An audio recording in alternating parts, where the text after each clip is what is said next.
E aí, voltando para Jesus, que a gente estava falando sobre ele ser Deus e ao mesmo tempo se fazer Tornou o humano.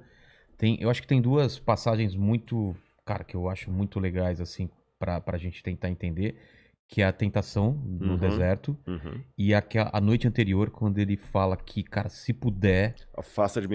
Ali ele foi humano no sentido mais Exatamente. exato da Porque lá palavra. ele sabia que ele tinha uma missão, mas ele falou, cara, se puder, afasta de mim esse Ele cara, isso faz não é? exatamente, Tipo, eu sei que eu tenho que fazer, mas eu mas não se tiver quero. alguma chance. Cara, Ali ele você sabia da resposta já. sabia, mas você vê que ali ele foi humano de verdade. Mas explica pro pessoal que não sabe dessa passagem da Bíblia qual era Tá. o contexto. Vamos falar a do deserto. Ah, Quando ele do foi deserto primeiro. tentado Isso. pelo diabo, 40 dias. Por que ele foi pro deserto? É. Na cultura do Antigo Oriente Médio, o deserto é o lugar que prepara você para lutas espirituais. Tanto é que uma das palavras hebraicas para deserto é midavar. Midavar significa lugar da palavra. Mas lugar da palavra no deserto é porque é o único lugar silencioso bastante para você ouvir o seu pensamento, ouvir a voz de Deus. Então, o deserto, conversa com beduínos, eu já dormi em deserto, é realmente uma sabedoria muito grande. Jesus foi para o deserto e lá o diabo apareceu e o tentou. Em momento algum dos 40 dias, ele usou o poder dele para se livrar dos problemas, nem para vencer o diabo. Ele usou a palavra de Deus e a promessa de Deus. Porque é interessante que no batismo de Jesus, que aconteceu antes dessa tentação, a voz do Pai fala do céu: Tu és o meu filho amado em quem eu tenho prazer. Quando o diabo aparece para ele no deserto, como é que você acha que Jesus estava no deserto? Eu já fiquei no deserto. Vilela, eu fiquei 15 dias no deserto de Baiuda, no Sudão, com os beduínos. 15 dias sem tomar banho. Tá. Quando eu voltei para Khartoum, a capital, e fui tomar banho, cara, eu ficava esfregando a cabeça assim, ficava saindo uma água que ela começou igual um chamate, assim, e não parava, aquela coloração. A roupa que eu usei não valia mais nada. Então imagina Jesus, 40 40 dias. dias ali. Jesus devia estar cadavérico, fétido, com mau hálito, cabelos desgrenhados. É lógico que o diabo, Faminto. faminto, é lógico que o diabo não apareceu para ele de chifre, tridente, como a Idade Média pintou. Ele deve ter aparecido para Jesus como um ser de luz. E ele falou assim: se você é mesmo filho de Deus, faz essas pedras virarem pães. Ele quis colocar em Jesus dúvidas sobre quem ele era. Pera aí, eu vou te provar que eu sou. Porque, na verdade, todo ser humano é assim, né? É. A gente não quer aceitar humilhação.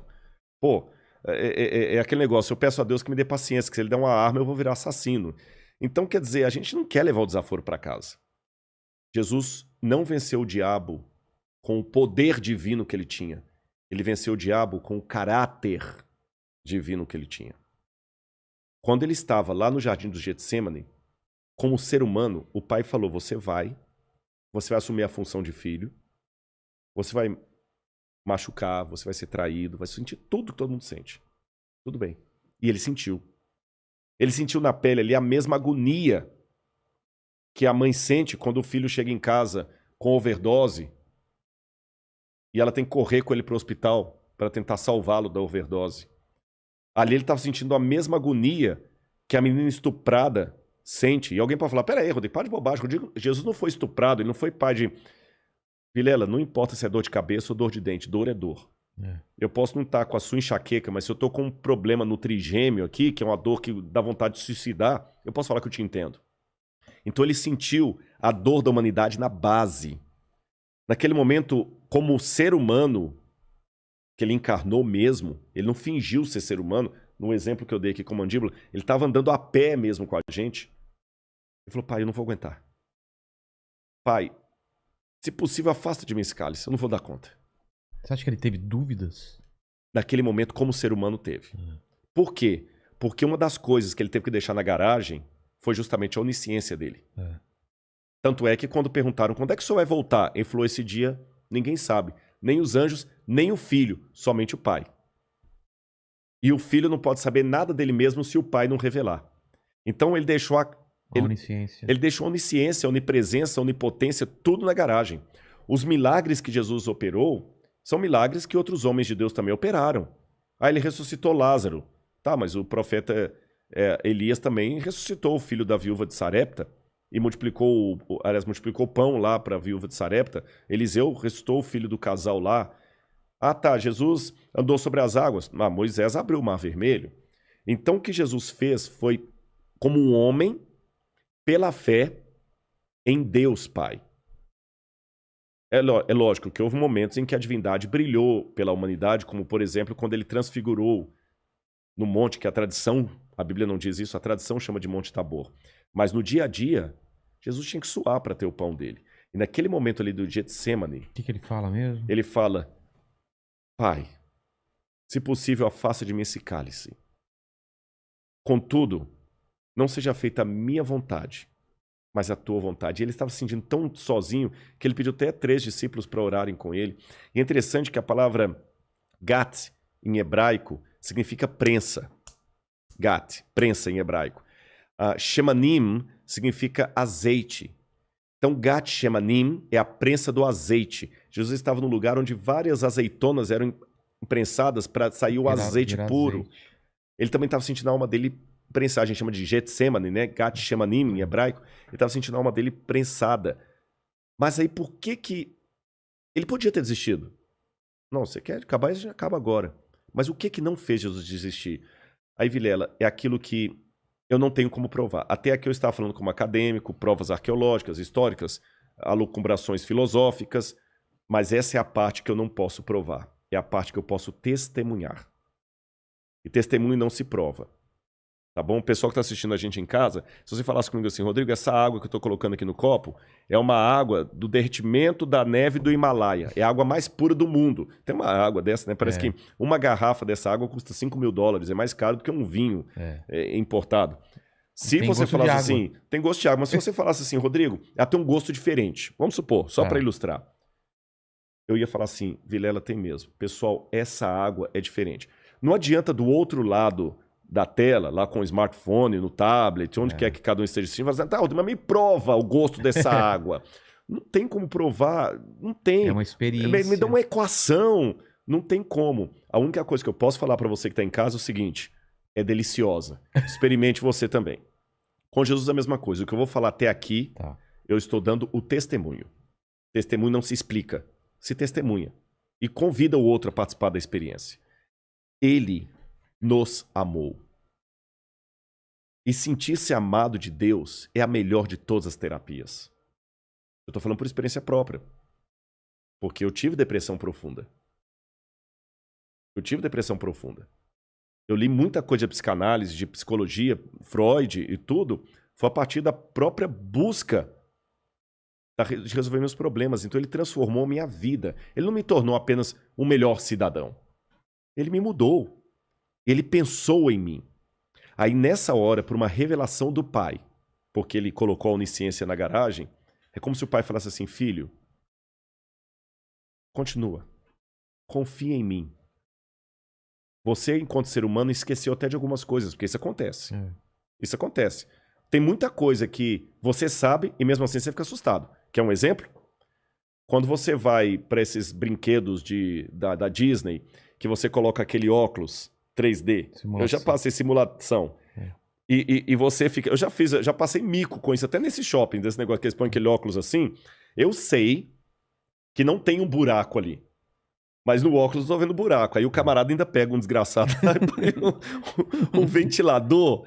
Pra dar impressão. Pra dar impressão que aconteceu isso comigo no shopping. Você tá entendendo? Você fica assim, aí é um elevador, sobe, e aí vai, anda, e você não consegue. E pra piorar a história, tem a sua namorada te filmando e alguém que te conhece da televisão e fala assim, é o Rodrigo Silva, é a melhor coisa que tem. Experiência própria. Aliás, é um provérbio muito sábio que diz, mico, aqui se faz, aqui se paga. Exatamente. Então, mesmo sabendo que aquilo ali não é real, eu ficava com medo. Nós, seres humanos, somos assim. Conhecimento não é salvo-conduto para desabrigar-nos, tirar-nos o medo. Então, Jesus tinha um conhecimento. Mesmo assim, ele tinha medo. E vai que essa morte eterna fosse a separação eterna do Pai. Então, 2 coisas fizeram Jesus continuar. Em primeiro lugar, o amor à humanidade. O amor a nós. Em segundo lugar, o amor a Deus, o Pai. Se o Pai pediu, o Pai sabe o que faz. E quando você ama uma autoridade e sabe que ela quer o seu bem, ela não precisa explicar muito. Você às vezes não está entendendo. Mas você sabe que se ele te pediu aquilo, é pro seu bem. Tolo é você se não obedecer. Aí tem um episódio no Evangelho de João que chama muito a atenção. Quando Jesus estava na cruz do Calvário, vem até o pé da cruz Maria, mãe de Jesus, João, discípulo amado, Maria Madalena e algumas outras mulheres. Por que Deus fez aquelas mulheres e João chegar até a cruz de Jesus? Ele estava assim, vendo todo mundo cuspindo nele, debochando, rindo.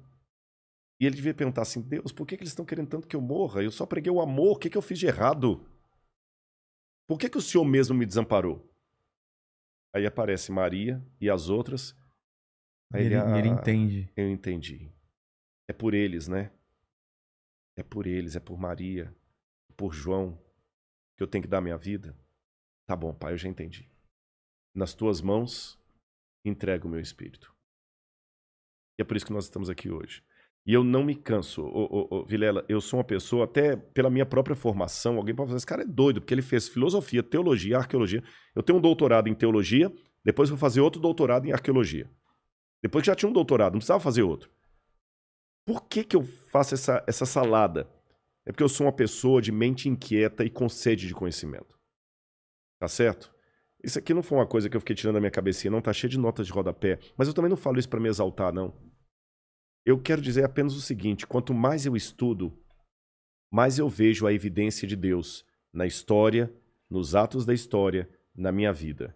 E Paulo, certa vez, disse, ai de mim se eu não pregar o evangelho. Eu digo a mesma coisa, ai de mim se eu não falar para as pessoas sobre esse Deus. É claro, lógico, evidente, que muita gente vai falar assim, poxa, Rodrigo, legal, eu vou parar para pensar em Deus. Assim, que balela que esse cara está falando.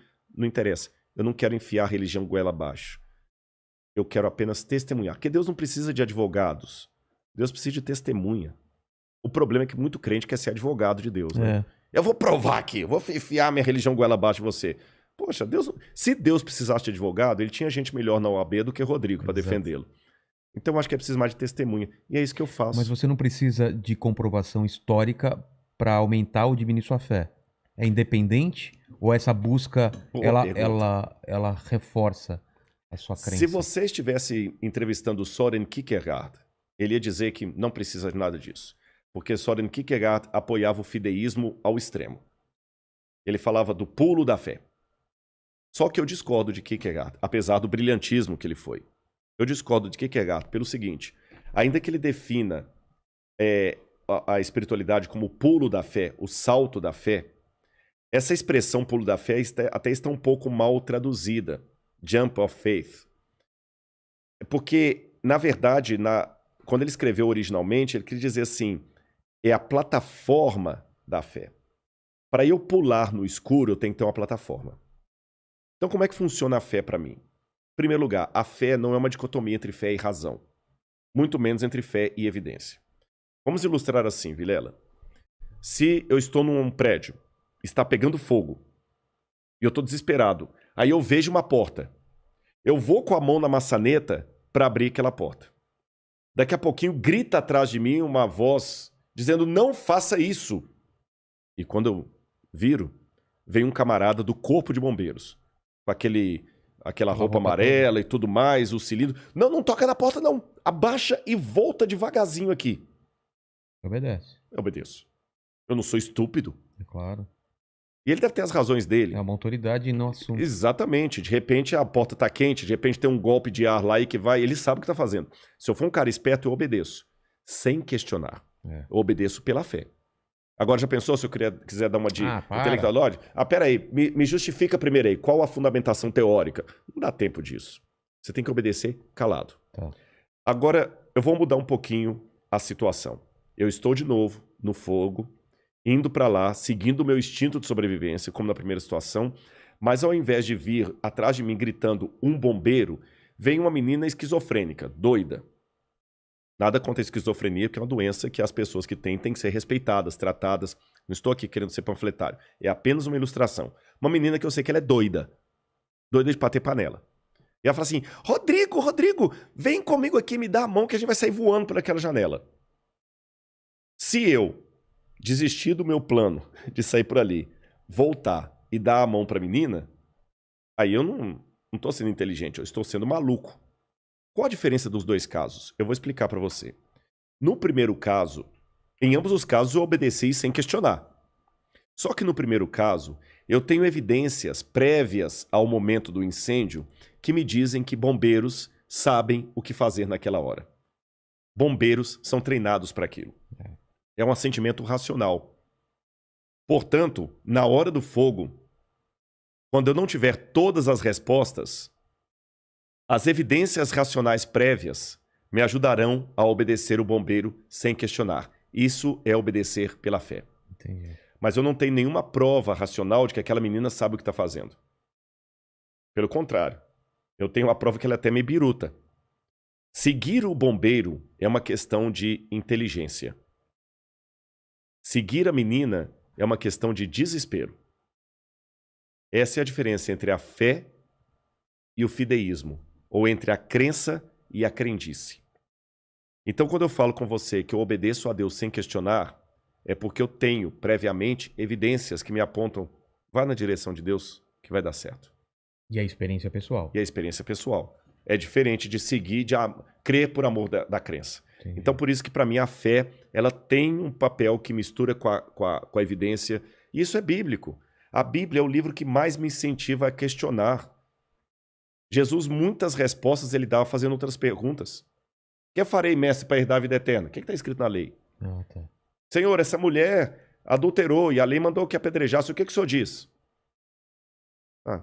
Alguém aqui que não tem pecado, atira a primeira pedra. O que vocês acham? Vocês têm pecado? Quem não tem? Jesus respondia perguntas contra pergunta. O livro de Isaías fala assim, vinde, arrazoemos, diz o Senhor. O que é arrazoemos? Vamos botar a razão para funcionar? Vamos conversar comigo. Provai e vede que o Senhor é bom. Então, se tem um livro que inspira em mim o questionamento sadio, é a Bíblia. Por isso que o próprio Cristo questionou, Deus meu, por que me desamparaste? E nem por isso perdeu a fé. Então, fé e questionamento andam lado a lado. A única diferença é se você está seguindo um bombeiro, porque você tem evidências lógicas que apontam para aquilo, ou se você está seguindo uma menina que é apenas maluca e você, no desespero de sair qualquer urubu é meu louro.